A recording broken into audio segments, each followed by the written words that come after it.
Hey guys, thanks for watching another episode of Retro Tech Toys. This time we're going to talk about the C64 Maxi as it's been nicknamed by the gaming community. I'd like to talk about my thoughts, what I think about the system, maybe discuss a little bit about the history of Commodore and what we know about the new system that's coming out, and we'll look at a few other things. So let's get started.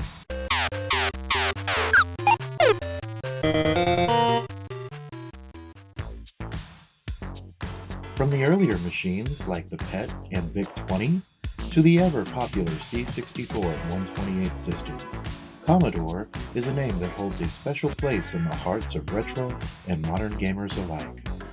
There have been a wide variety of games, systems, and peripherals bearing the Commodore moniker over the years, and while the Amiga variations were more popular overseas than here in North America, over time they developed quite a cult following.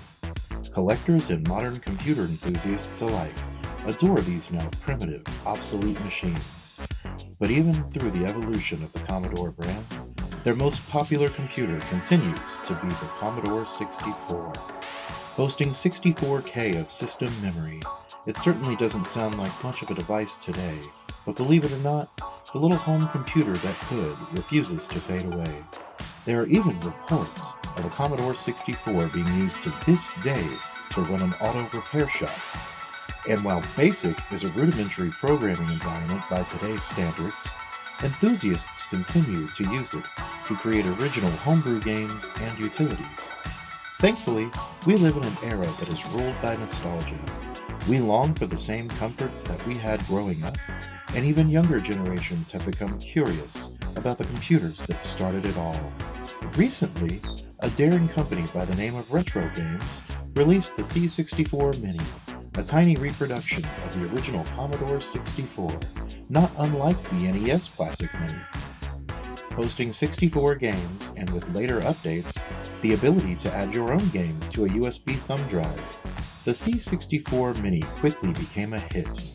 In fact, it was such a hit that they have announced a full-size reproduction of the Commodore 64, with a full-sized working keyboard.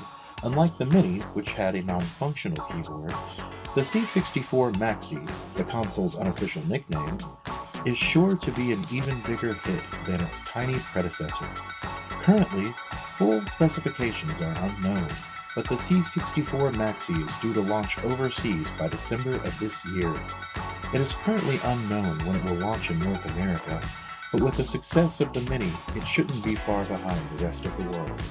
Now you can plug a modern Commodore 64 into your HD television and relive the days of yesteryear, when the epitome of fun was sitting in front of your TV, staring into the deep blue void of coding bliss. I suspect that the North American release of the console will first be available through GameStop, with Amazon soon following, as this seems to be the order of things overseas. Regardless of where it pops up first, quantities are likely to be limited, so were I you and I wanted one, and I do, I would keep checking until the listing populates, and hit that pre-order button right away. At least, that's my plan.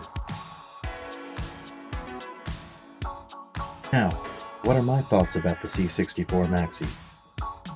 Number one, I love that it has a functional keyboard, as this will make playing games so much easier than with the Mini. Number two, being able to save your BASIC programs to a USB stick so that they can be transferred to another computer is also a huge plus. This is something that the Mini does as well. Whether the new 64 runs through emulation or features an actual reproduction board and chipset, I'm excited to get my hands on one, and I plan to pre-order it as soon as I can. So what are your thoughts about the C64 Maxi, or full-sized? I would love to hear them, so be sure to leave a comment. Thank you for liking and subscribing, and thank you for watching Retro Tech Toys.